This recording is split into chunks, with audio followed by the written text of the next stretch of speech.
Last class में we looked at the types of relationships and we determined the types.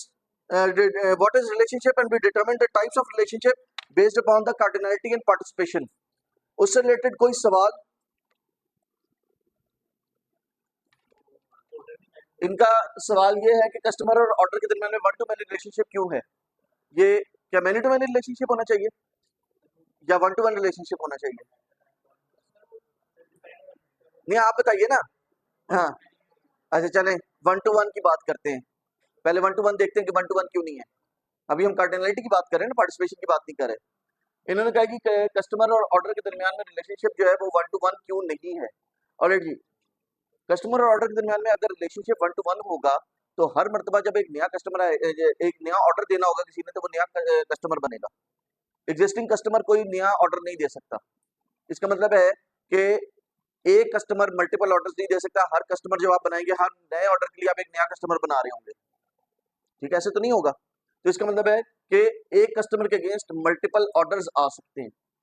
एक customer के against multiple orders आ सकते हैं, ठीक है? तो इसका मतलब है ऑर्डर वाली कस्टमर जो है वो जब यहाँ से एक कस्टमर निकलेगा तो यहाँ पे हमें मल्टीपल ऑर्डर्स मिल सकते हैं, ठीक है? ऑर्डर्स में हमें मल्टीपल आइटम्स मिल सकते हैं।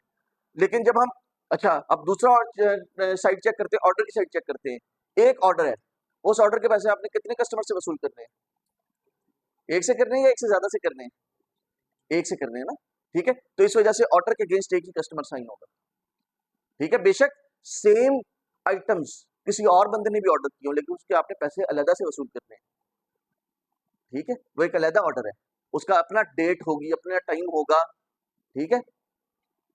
हो सकता है वो 2 साल के बाद वो ऑर्डर आया है, तो क्या वही पुराना ऑर्डर निकाल के उसकी पेमेंट ले रहे होंगे? भाई उसकी पेमेंट तो आ चुकी है, ठीक है? तो इस वजह से ऑर्डर के अगेंस्ट एक ही कस्टमर होगा, लेकिन एक कस्टमर के अगेंस्ट मल्टीपल ऑर्डर्स हो सकते हैं। जी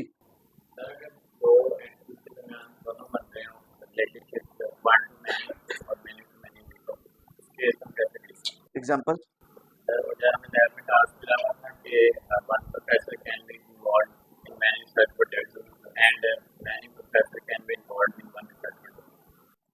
ये तो many to many, simple many to many की रिलेशनशिप है, ये वन टू मैनी की रिलेशनशिप नहीं है। बेटा मैं फिर उसी के पर आते हैं। आपने कहा जी one professor can be involved in many research projects and many professors can be involved with the same research projects, ठीक है? यही आपने वो दिया ना। अब आप ये देखिए, one order can contain multiple products, one product can be part of multiple orders, ठीक है? तो ये रिलेशनशिप कंबाइन होके मैनी टू मैनी की बन गई कि यहाँ से आपने एक ऑर्डर पिक किया, उसके अंदर अगेंस्ट आपको मल्टीपल प्रोडक्ट्स मिल गई। इसी तरह यहाँ पे आपने एक प्रोफेसर पिक किया तो उसके अगेंस्ट आपको मल्टीपल रिसर्च प्रोजेक्ट्स मिल गए। अब यहाँ से आपने एक रिसर्च प्रोजेक्ट पिक किया तो उसके अगेंस्ट आपको मल्टीपल प्रोफेसर्स मिल गए, ठीक है? तो ये मैनी टू मैनी की रिलेशनशिप बन जाएगी। जी और कोई सवाल? जी अनस्पेसिफाइड और ऑप्शनल का में क्या फर्क है? ऑप्शनल जो है वो बेसिकली जहाँ पे हमने ये जीरो यूज किया है, ठीक है? ये पार्टिसिपेशन में हमने जीरो जहाँ पे यूज किया है, दैट इज ऑप्शनल। और अनस्पेसिफाइड से मुराद ये कि अभी हमने इसको डिफाइन नहीं किया हुआ, ठीक है?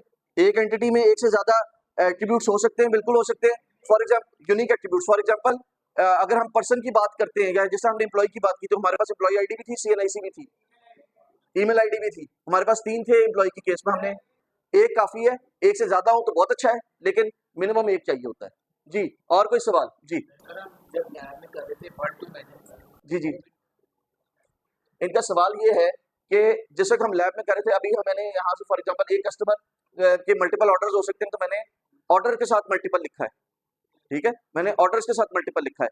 लेकिन जिस वक्त आप कोई टूल यूज कर रहे होते हैं तो वहां पे हो सकता है यहाँ पे कस्टमर के साथ मैन्यू लिखा हुआ आ जाए, ठीक है? आप मेन्यू डिफाइन करें तो कस्टमर के साथ मेन्यू लिखा आ जाए। दोनों कन्वेंशन ठीक है, बट जो भी कन्वेंशन आप फॉलो कर रहे हैं, मेक श्योर कि आप मार्क कर दें कि मैं ये वाली कन्वेंशन फॉलो कर रहा हूँ, कि मैं अगर एक कस्टमर के मल्टीपल ऑर्डर्स हो सकते हैं तो मैं कस्टमर के साथ मेन्यू लिखूंगा या ऑर्डर्स के साथ मेन्यू लिखूंगा। ये ना हो कि आपने यहाँ पे एक कस्टमर के मेन्यू ऑर्डर्स हो सकते हैं तो यहाँ पे आपने कस्टमर के साथ मेन्यू लिखा हुआ, लेकिन एक एम्प्लॉय मल्टीपल ऑर्डर्स को प्रोसेस कर सकता है, तो आपने बजाय एम्प्लॉय के साथ मेन्यू लिखने के आपने यहाँ पे ऑर्डर्स के साथ मेन्यू लिखा हुआ। जो भी कन्वेंशन है वो आप कन्वेंशन फॉलो कर रहे हैं, ठीक है? जो भी कन्वेंशन आप यूज करें वो कन्वेंशन फॉलो कर रहे हैं। मैं ये कन्वेंशन फॉलो कर रहा हूँ कि यहाँ से जब मैं जाऊंगा तो यहाँ पे मुझे मल्टीपल रोज मिलेगी, ठीक है? इस तरह मुझे ये कहने की मुझे याद रखना, ये समझना आसान होता है कि मैं एक कस्टमर लेके चलता हूँ, यहाँ पे पहुंचता हूँ तो यहाँ पे मल्टीपल रोज बन जाती है, ठीक है?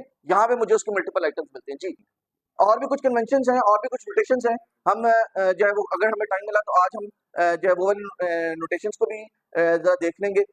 हो सकता है कि आपको एग्जाम में या ज़िंदगी में, एग्जाम के अलावा ज़िंदगी में भी, जैसे कि आप प्रोफेशनल लाइफ में जाते हैं या कोई आप वो पढ़ते हैं, तो इस वाली नोटेशन की जगह कोई दूसरी नोटेशन आ रही हो, ठीक है? आपने यूएमएल पढ़ी है, उसे यूएमएल से मिलती-जुलती भी एक नोटेशन होती है, ठीक है? तो हम कोशिश करेंगे कि हम वो वाला स्ट्रक्चर भी देख लें। एक और उससे पुराना स्ट्रक्चर भी है जिसे क्रॉसवर्ड नोटेशन कहते थे, हम क्रॉसवर्ड नोटेशन को भी कोशिश करेंगे कि उसको भी देख लें। और दे आर ऑल सिमिलर, ठीक है? जी, ये इनकी बात सुन लीजिए। इन्होंने कहा जी मैं लैब के अंदर एक रिलेशन बना रहा था और रिलेशन बनाते हुए मैं उसको किसी एंटिटी के साथ कनेक्ट कर रिलेशन को एट्रीब्यूट के साथ कनेक्ट कर रहे थे, फिर तो क्या होता था? पिछले वाले के साथ वो कट हो जाता था। तो एट्रीब्यूट जो है वो या एंटिटी का पार्ट होगा या रिलेशन का पार्ट होगा, एक ही चीज का पार्ट होगा ना, दोनों का पार्ट थोड़ी होगा। हमने एंटिटीज जो हमारी रिलेशनशिप्स हैं, they are connection between entities, they are not connection between attributes. Attribute होता ही एंटिटी के साथ कनेक्ट है, एक वक्त में एक ही होगा ना, एक वक्त में एक एंटिटी के साथ ही कनेक्ट होगा। भाई आपका एम्प्लॉय आईडी है, एम्प्लॉय आईडी कस्टमर में थोड़ी जाएगा, किसके साथ कनेक्ट होगा? एम्प्लॉय का हिस्सा होगा ना जी।